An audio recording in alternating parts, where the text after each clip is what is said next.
প্রথমেই দেখে নেব আজকের বাছাই করা 40টি তাজা সংবাদ। শুরুতেই শিরোনাম। প্রধানমন্ত্রীকে বিরাট উপহার মুখ্যমন্ত্রী মোদীর জন্মদিনে বাংলায় অন্নপূর্ণা যোজনা নিয়ে অভূতপূর্ব পরিকল্পনার সুভেতর কি হতে চলেছে এখনো নিঃস্ব হয়নি। আগামী কয়েক মাসে মমতা অভিষেককে নিশানা করে কি হুঁশিয়ারি শুভেন্দুর। সোনার বাজারে ফের আগুন, আজ কত হলো 10 গ্রাম হলুদ ধাতুর দাম। শক্তিশালী ভূমিকম্পে কেঁপে উঠল টোকিও, আহত 23। মমতার 19 বই নিয়ে তোলপাড়, বিপাকে বিধানসভার কর্মীরা। বঙ্গোপসাগরে ফের জোরালো ঘূর্ণাবর্ত, ভারী বৃষ্টির সম্ভাবনা কলকাতা সহ জেলায় জেলায়। উঠে গেল রাজ্য সরকারি কর্মীদের এই বড় বিধিনিষেধ, বিজ্ঞপ্তি জারি অর্থ দপ্তরের। পঞ্চায়েত কর্মীদের জন্য দারুণ সুখবর, ভর্গ ভাতা ও দৈনিক মজুরি বৃদ্ধি। পাহাড়চূড়ায় আইফোন কাণ্ড এবং 3 জনের মৃত্যু সম্পর্কে টানাপোড়েন নিয়ে ঘটনার আগের দিনই ভিডিও পোস্ট করেন মা। পুলিশ বাড়াবাড়ি করুক, হাত খোলা আছে। খড়গপুরে দাঁড়িয়ে হঠাৎ কেন বারুইপুর মনে করিয়ে দিলেন দিলীপ, কড়া হুঁশিয়ারি। কলকাতায় গ্যাসের দামে বড় বদল, 5, 14, 19 কেজির সিলিন্ডারের নতুন দাম জানুন। অন্নপূর্ণা ভান্ডারে কেন এত কড়াকড়ি, ভিন রাজ্যের এই কোটি কোটি টাকার দুর্নীতি দেখলে চোখ কপালে উঠবে। যারা আমাদের ভোট দেননি, জীবনে দেবেন না, তারা অন্নপূর্ণা যোজনা নিয়ে কড়া বার্তা মুখ্যমন্ত্রীর। 31 আগস্ট হচ্ছে মেয়াদ, 26,000 শিক্ষকের চাকরি বাঁচাতে এবার সুপ্রিম কোর্টে এসএসসি। দাদা আস্তে চালান বলতে বলতেই লরিকে ধাক্কা, যাত্রী বোঝাই বাসের, মুহূর্তে আর্তনাদ, মৃত্যু, রক্তে ভাসল চারপাশ। ভয়াবহ ঘটনা নদিয়ায়। ভারতের নাগরিক হয়েও পরাধীন, কাঁটাতারের ওপারেই 21 বছর, তালতলি গ্রামে জেলের জীবন। ভবানীপুরকে করব আদর্শ বিধানসভা, উন্নয়নের ড্যাশবোর্ড হাতে নিয়ে কি প্রতিশ্রুতি দিলেন মুখ্যমন্ত্রী। রাজ্যে অর্জুন বাহিনী সেপ্টেম্বরে 200 জন নিয়ে শুরু, অগ্নিবীরদের 20% সংরক্ষণ। শিক্ষামন্ত্রীর বড় ঘোষণা, বাতিল চাকরির মেয়াদ বৃদ্ধিতে সুপ্রিম কোর্টে এসএসসি ও পর্ষদ। ফুটপাত দখলমুক্ত করার অভিযানে তুলকালাম, দুধ গরম করা নিয়ে মন্ত্রীর ধমক, তীব্র আক্রমণ কুণাল ঘোষের। ওরা ভারতীয় সংস্কৃতিই জানে না, বন্দে মাতরম বিতর্কে ফুঁসে উঠলেন রামদেব। সম্পর্ক টিকিয়ে রাখতে পারস্পরিক স্বার্থ রক্ষা করার পরীক্ষায় পাশ করতে হয়, হাসিনাকে প্রত্যর্পণের দাবিতে প্রশ্ন শুনে বললেন জয়শঙ্কর। পিএম কিষানে 4,000 টাকা পাওয়ার খবরটি কি সত্যি, জানুন আসল সত্য। শরীর জুড়ে আগুনের মতো জ্বালা, পুকুরের জলে ডুবে স্বস্তি। 16 বছরের কিশোরের এই বিরল অসুখ কি। বিধানসভার 19টি রথীন্দ্র বই নিখোঁজ, মমতার প্রশ্নে বিপাকে গ্রন্থাগার কর্মীরা। নতুন প্রজাতি আসেনি, সোয়াইন ফ্লু নিয়ে আতঙ্ক নয়, তবে কাদের সতর্ক থাকতে বলল আইসিএমআর। অন্নপূর্ণার টাকা না পেয়ে মালদায় চরম সিদ্ধান্ত গৃহবধূর, বিস্ফোরক দাবি দিলীপ ঘোষের। এক সপ্তাহে 40% বাড়ল দাম, পেঁয়াজ কিনতে কালঘাম ছুটছে আমজনতার। কি পরিকল্পনা সরকারের। তোলাবাজি করে খেতে হলে তৃণমূল করুন, দুর্নীতি ইস্যুতে বিজেপি কর্মীদের হুঁশিয়ারি সুকান্তর। রাখি বন্ধনে মহিলাদের জন্য বিরাট উপহার, উত্তরপ্রদেশে 1 টাকাও ভাড়া না দিয়ে ঘুরে বেড়ান বাসে, ঘোষণা মুখ্যমন্ত্রীর। অন্নপূর্ণা প্রকল্পে টাকা না মেলায় ক্ষোভ, এবার সরাসরি ময়দানে নামলেন রচনা। এতক্ষণ শুনছিলেন সংবাদ শিরোনাম, এবার আসছে বিস্তারিত খবরে। এখনো নিঃস্ব হয়নি, আগামী কয়েক মাসে মমতা অভিষেককে নিশানা করে তৃণমূল এখনো নিঃস্ব হয়নি, আগামী কয়েক মাসে আরো অনেক কিছু হবে। এই ভাষাতেই নাম না করে মমতা বন্দ্যোপাধ্যায় এবং অভিষেক বন্দ্যোপাধ্যায়কে হুঁশিয়ারি দিয়েছেন মুখ্যমন্ত্রী শুভেন্দু অধিকারী। এদিন রাসবিহারী বিধানসভা কেন্দ্রে একটি অনুষ্ঠানে গিয়ে তৃণমূলের বর্তমান অবস্থা নিয়ে সাংবাদিকদের প্রশ্নের উত্তরে মুখ্যমন্ত্রী বলেন, নিঃস্ব এখনো হয়নি, আরো অনেক কিছু বাকি আছে, কয়েক মাসের মধ্যেই সেটা দেখতে পাবেন। আমি এ রাজ্যের মুখ্যমন্ত্রী হয়েছি, পুলিশ মন্ত্রী হয়েছি, আরো কাজ বাকি আছে। 106 দিনের মধ্যে তো আর সব কাজ হয় না। যা লুট করেছে দুজনে মিলে পিসি আর ভাইপো, সেই লুঠের তো হিসেব হবে, হিসেব তো হয়নি, সবে যোগ বিয়োগ হচ্ছে। অর্থমন্ত্রী এবং রাসবিহারী কেন্দ্রের বিধায়ক স্বপন দাশগুপ্তকে পাশে নিয়ে মুখ্যমন্ত্রী বলেন, শ্বেতপত্র প্রকাশ করবেন স্বপন দ্বারা, চার্জশিট হবে, তারপরে অনেক কিছু হবে। রাসবিহারীতে এই মন্তব্য করার আগে নিজের বিধানসভা কেন্দ্র ভবানীপুরে অন্নপূর্ণা যোজনার ধন্যবাদ জ্ঞাপন অনুষ্ঠান থেকেও প্রাক্তন মুখ্যমন্ত্রী মমতা বন্দ্যোপাধ্যায়কে তীব্র আক্রমণ করেন শুভেন্দু অধিকারী। তিনি বলেন, মমতা বন্দ্যোপাধ্যায় 15 বছরে রাজ্যে সর্বনাশ ছাড়া কিচ্ছু করেননি। সিঙ্গুর থেকে টাটাকে তাড়িয়েছেন, শিল্প তাড়িয়েছেন, 26,000 চাকরি চুরি হয়েছে, পার্টির নেতারা চাকরি বিক্রি করেছেন। মমতা নিজে গিয়ে কালীঘাট থানা থেকে আসামিকে ছাড়িয়ে নিয়ে এসেছেন।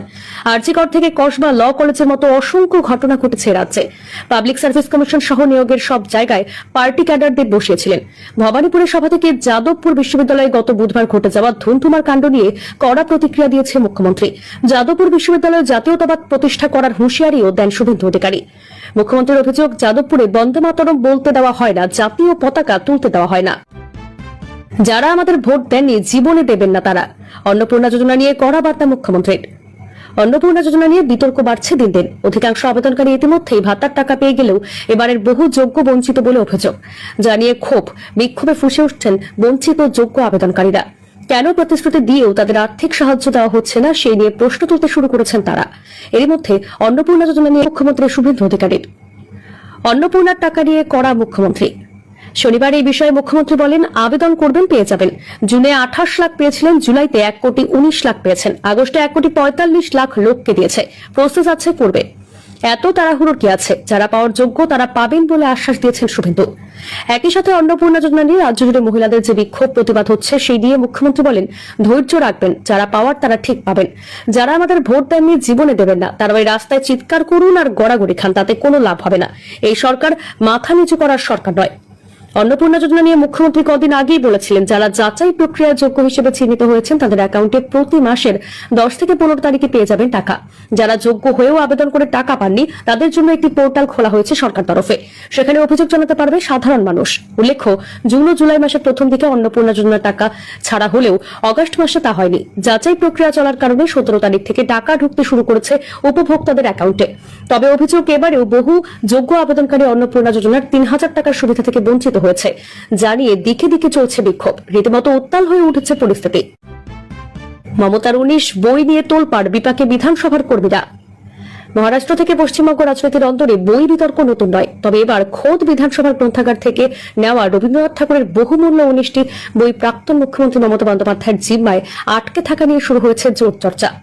রবীন্দ্র রচনাবলীর 18টি খণ্ড এবং সঞ্চয়িতার মতো গুরুত্বপূর্ণ গ্রন্থগুলি অনেকদিন আগে ইস্যু করা হলেও রাজ্যে পালাবদলের পরেও সেগুলো জমা না পড়ায় কপালে হাত পড়েছে গ্রন্থাগার কর্মীদের। নিয়ম অনুযায়ী বিধানসভার সদস্য না থাকলেও মুখ্যমন্ত্রীর জন্য নির্দিষ্ট চেম্বারে বইগুলো রয়েছে। তবে খাতায় কলমে ফেরত না আসা এবং বর্তমান দফতরের অনুমতি ছাড়া সেখান থেকে বই তোলার এখতিয়ার না থাকায় তীব্র বিপাকে পড়েছেন কর্মীরা। একই সমস্যায় আটকে রয়েছে প্রাক্তন স্পিকার বিমান বন্দ্যোপাধ্যায়ের নামে ইস্যু হওয়া 12টি বইয়ের ফাইলও। ব্যতিক্রম শুধু সদ্য প্রয়াত প্রাক্তন মন্ত্রী আশিস বন্দ্যোপাধ্যায়, যিনি পট পরিবর্তনের পরেই নিজের নামে থাকা বই দৃষ্টান্ত স্থাপন করেছেন। বঙ্গোপসাগরে ফের জোরালো ঘূর্ণাবর্ত, ভারী বৃষ্টির সম্ভাবনা কলকাতা সহ জেলায় জেলায়। বঙ্গোপসাগরে ফের তৈরি হচ্ছে নতুন ঘূর্ণাবর্ত। উত্তর বঙ্গোপসাগরে বাংলাদেশ থেকে উপকূলের কাছে একটি উচ্চচাপ বলয় তৈরি হয়েছে। এর প্রভাবে আগামী 24 ঘন্টার মধ্যে ওই এলাকাতে একটি নিম্নচাপ তৈরি হতে পারে বলে জানিয়েছে আবহাওয়া দপ্তর। নতুন এই নিম্নচাপের প্রভাবে ফের ভারী বৃষ্টির সম্ভাবনা রয়েছে পশ্চিমবঙ্গের একাধিক জেলায়। আবহাওয়া দপ্তরের শনিবার বিকেলের বুলেটিন অনুযায়ী সমুদ্রপৃষ্ঠে মৌসুমী অক্ষরেখার অমৃতসর, উত্তর পূর্ব মধ্যপ্রদেশের উপর অবস্থানরত একটি নিম্নচাপের কেন্দ্র জামশেদপুর এবং দীঘার উপর দিয়ে গিয়ে উত্তর পূর্ব বঙ্গোপসাগর পর্যন্ত বিস্তৃত হয়েছে। এই পরিস্থিতির জেরে 23 থেকে 24 আগস্ট দক্ষিণবঙ্গের কয়েকটি জেলায় ভারী বৃষ্টির সম্ভাবনা রয়েছে। 23 আগস্ট দক্ষিণবঙ্গের সব জেলাতেই হালকা থেকে মাঝারি বৃষ্টি অথবা বজ্রবিদ্যুৎ সহ বৃষ্টির সম্ভাবনা রয়েছে। এর মধ্যে দক্ষিণ 24 পরগনা, পূর্ব মেদিনীপুর, পশ্চিম মেদিনীপুর এবং ঝাড়গ্রামে ভারী বৃষ্টি হতে পারে। আবহাওয়া দপ্তরের পরিভাষায় কলকাতার দক্ষিণ প্রান্তে বিস্তীর্ণ অংশ দক্ষিণ 24 পরগনা জেলার অন্তর্ভুক্ত হওয়ায় সেই এলাকাতেও বৃষ্টির প্রভাব পড়তে পারে। 24 আগস্ট দক্ষিণবঙ্গের সর্বত্র হালকা থেকে মাঝারি বৃষ্টি অথবা বজ্রবিদ্যুৎ সহ বৃষ্টির সম্ভাবনা রয়েছে। ওই দিন ঝাড়গ্রাম, বাঁকুড়া এবং পুরুলিয়ায় ভারী বৃষ্টির পূর্বাভাস দেওয়া হয়েছে। ফলে সপ্তাহের শুরুতেই দক্ষিণবঙ্গের একাধিক জেলায় ফের দুর্যোগপূর্ণ আবহাওয়া তৈরি হতে পারে। উত্তরবঙ্গেও ভারী বৃষ্টির সতর্কতা রয়েছে। জলপাইগুড়ি, কোচবিহার, কালিম্পং, দার্জিলিং এবং আলিপুরদুয়ারে ভারী বৃষ্টির সম্ভাবনা রয়েছে বলে জানিয়েছে আবহাওয়া দপ্তর। শনিবার কলকাতায় দিনের একটা বড় সময় আকাশ ছিল পরিষ্কার, তবে বিকেলের দিকে ধীরে ধীরে আকাশ মেঘলা হয়ে যায়। শহরের কিছু এলাকার বিকেলের দিকে হালকা গুড়ি গুড়ি বৃষ্টিও হয়েছে। একই সঙ্গে বাতাসে আর্দ্রতার পরিমাণ ছিল যথেষ্ট বেশি। আবহাওয়াবিদদের মতে বাংলায় বর্ষার বৃষ্টি সক্রিয় রাখার ক্ষেত্রে বঙ্গোপসাগরে তৈরি হওয়া নিম্নচাপ এবং অন্যান্য আবহাওয়া ব্যবস্থা অত্যন্ত গুরুত্বপূর্ণ। বর্ষা শুরু হওয়ার পর প্রথম কয়েক সপ্তাহ বঙ্গোপসাগরে উল্লেখযোগ্য কোনো ব্যবস্থা তৈরি না হলেও সাম্প্রতিক সময়ে সপ্তাহে একের পর এক নিম্নচাপ তৈরি হচ্ছে। এরই মধ্যে অন্তত দুটি ব্যবস্থা গভীর নিম্নচাপে পরিণত হয়েছিল। এবারও উত্তর বঙ্গোপসাগরে তৈরি হওয়ার নতুন ঘূর্ণাবর্ত থেকে নিম্নচাপ তৈরি হলে রাজ্যে ফের জোরালো বর্ষণের সম্ভাবনা হয়েছে।